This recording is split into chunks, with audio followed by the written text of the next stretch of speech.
What we're going to be doing in this video is going over the various slides that go along with Chapter 1. This is the lecture portion of the video. There will also be a secret code that you need to email to me that says, yes, I have watched the video. So what we'll do is go over some of the key points from Chapter 1, and if you have any questions, please let me know. Now, the whole idea behind human resource management is making sure that they can help the organization achieve the goals that they need to achieve. In other words, if you have an effective human resource department or area, and you have good processes, employees and customers will be much more satisfied. All right, because the organization will actually be running much more effectively with a good human resource management policies and practices. Now, when you start thinking about getting to company performance, all right, performance really will depend on the resources that you have. And one of the key resources is a strategic human resource management process, policies, and area. And these are the various things that strategic human resource management gets into as far as analysis and design, planning, recruiting, etc. We'll be going over this throughout the semester and hitting all of these various pieces. Now, one of the things that human resource management really does focus in on is the idea of human capital. Human capital is the primary thing that will help the organization be successful. It doesn't matter what kind of equipment or machinery or anything like that you have. If you don't have the human resources, it's not going to work. And when you think about the impact of human resource management, when you think about the policies and practices and the things that HR does, it impacts the type of human capital that you have and the behavior of those people, which will result in organizational performance. You can get good performance with good processes, policies, people, or you can get bad performance. Now, one of the key things that human resource management does is help you find and maintain a sustainable competitive advantage. The primary competitive advantage that organizations have is the people. And when you start thinking about the responsibilities and the things that they do, again, the various functions that we'll be getting into as far as analysis and design, recruitment, and it talks about what are the various things that they're doing within that. And again, we'll go over all of this through the semester. Now, one of the first things that human resource management does in trying to figure out and trying to find how do we help achieve the goals that the organization has is, well, you need to do a job analysis. Okay, and then in other words, analyze what needs to happen in order to for a particular job to be successful. What is it that they need to do? What kind of skills, knowledge, and abilities are going to be necessary in order to do that, along with what tasks are going to be done. From there, there's going to be a design of that job. In other words, what are you going to do to make sure, what does that job have to do? What are the various steps and things that are necessary for that job? Once you figure that out, you start recruiting. You start trying to find people who will meet those requirements that you have as far as your skills, knowledge, abilities, etc. You get a slate of people who are possibilities as far as doing the job, and then you go through selection. In other words, who is going to be the best person for this particular job, and you hire them. Once you get them on board, you have to train them. You have to make sure they can do the job and do the job effectively. There's also the development aspect. In other words, the more longer term process as far as what are you doing to help build these people's skills, knowledge, and abilities so that they can help the organization achieve its goals in the future. As they're working and everything, you want to make sure that you have a good performance management process in place. Now, a lot of times when people think of performance management, they think of just the performance review at the end of the year. It's much more than that. It's the setting of the goals. It's the coaching throughout the year. It's letting folks know how they're doing so that when you hit that performance review at the end of the year, people sit there and go, yeah, I know. And they understand what kind of raises they're going to get, etc. So the whole performance management piece is something that really is, it's not just performance reviews. It's much more than that. Another thing that human resource departments do is they get into the idea of pay and benefits as far as planning and developing what those processes and policies will be, and then also administering them. One of the things we'll talk about in this semester is the idea of how pay and benefits can actually be very strategic as far as the organization is concerned. It may be one of those things where the company is focused more on all they want to do as far as people is concerned is churn and burn. In other words, they're going to pay low. They know they're going to have a lot of turnover. That's one strategy that they can use as far as human resource management. Another strategy may be one of those where you pay above market and you're trying to find the very best and you're very particular as far as who it is that you hire and you have very low turnover. All of these things come into play based on what is the strategy of the organization, what is it that they need to do to make sure that you can achieve the goals.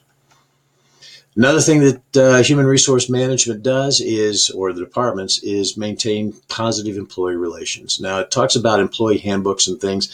That's making sure that people know what's going on in the organization, what are their benefits, what are the policies and things like that. It's also handling any kind of conflict that you may have between employees or between employees and managers. And then also, it's the negotiation of contracts as far as the people are concerned. So all of these things kind of run into the idea of employee relations. It's also developing the personnel policies. How do we hire? What kind of disciplinary process will we use? How are promotions decided? And what kind of benefits are going to be necessary? All of these things come into play when you are talking about human resource management.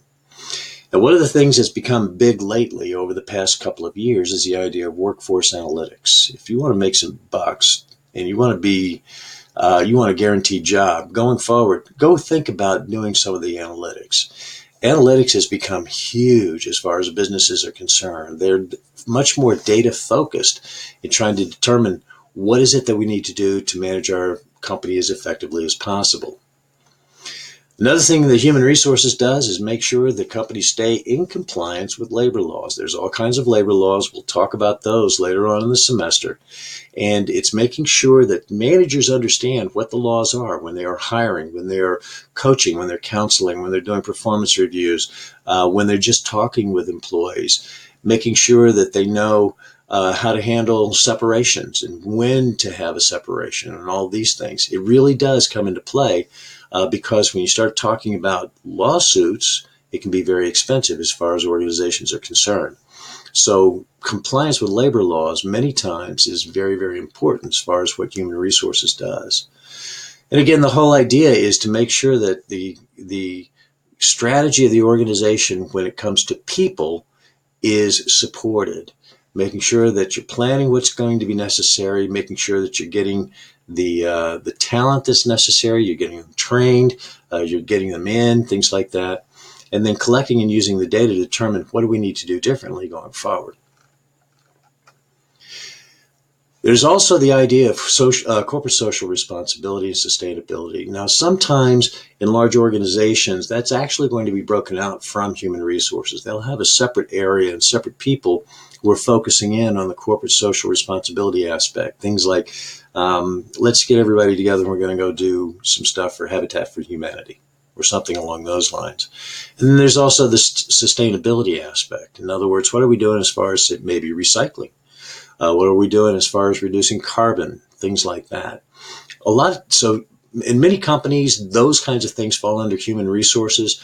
More and more today, that's actually falling outside of that. When you think about the competencies that an HR professional needs, they fall in various areas. First of all, you're going to need the technical competence as far as, okay, so how do I handle the computers? What do we really mean as far as human resources, things like that? You're going to have the interpersonal competencies with relationship management, communications, etc. You need to be a business person. One of the things that many organizations are looking for when it comes to human resources is business people. We need good business people. So you're talking about the business acumen and critical evaluation as far as what it is management and the business is doing and being consultants to the business. And then there's also the leadership aspect. What are you doing as far as leadership, ethics, and things like that? By the way, the secret code for this week is Kansas City Chiefs. Kansas City Chiefs. Now, many times supervisors and managers need to make sure that they are aware and clear about what human resource management is really all about. And the reason is because it's that first line supervisor is going to really help define what jobs are going to be necessary and the skills, knowledge, abilities going to be that are going to be needed. Kind of forecasting, okay, so based on the goals and what the organization is trying to accomplish, how many people are we going to need? What kind of training is going to be necessary? And being able to train people to do the jobs. Understanding interviews and how to interview and keep yourself legal when doing it. How do you praise performance? What do you do as far as pay increases and promotions, communication, and then also motivation? And so all of these things are necessary as far as what supervisors need to understand when it comes to human resource management. And then there's the idea of ethics. In other words, right and wrong ways of doing things. And many times, human resources gets involved as far as what are we doing as far as ethical behavior. And we'll talk more about this as we go a little bit later on in the semester, because when you start talking about ethics, there's three key theories that fall into line in that. First of all is what's called utilitarianism. In other words, what's the best for the most? You start talking about rights, and it could be moral rights, which also include moral duties. And then justice and fairness. Okay, what's fair, what's equitable, and things like that. And so, and in many times, we'll talk about this, they actually contrast and conflict. So you start thinking about a career in human resource management, most positions are going to require a college degree. So I'm glad to see that you folks are focusing in on working towards your degree. And the salaries are going to be dependent on the education experience and also the size of the organization. The larger the organization, the more they're going to be able to pay as far as human resource management is concerned.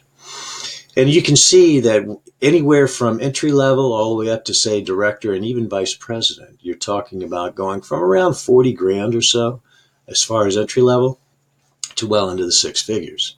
So you can make some money as far as human resource management is concerned, particularly if you like dealing with people. So to summarize, human resource management is primarily the people aspect. What are you doing as far as creating sustainable advantage as far as the people are concerned? It requires human relation skills as far as human resource management. You need to be able to communicate and to help develop teams. You need to understand business. You need to be a business person. So you need to make sure that you're taking the economics and the marketing and all of the other business courses so that you can be a good business person and a good partner to the organization. You need to make sure that those who are not in human resources understand what the basics are as far as human resource management is concerned, to make sure that you stay legal.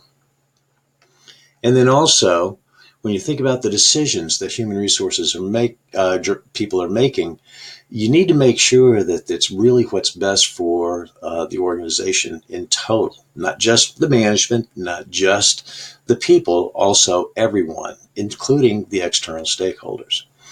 So those are some of the key points from this chapter. If you have questions, please feel free to give me a call.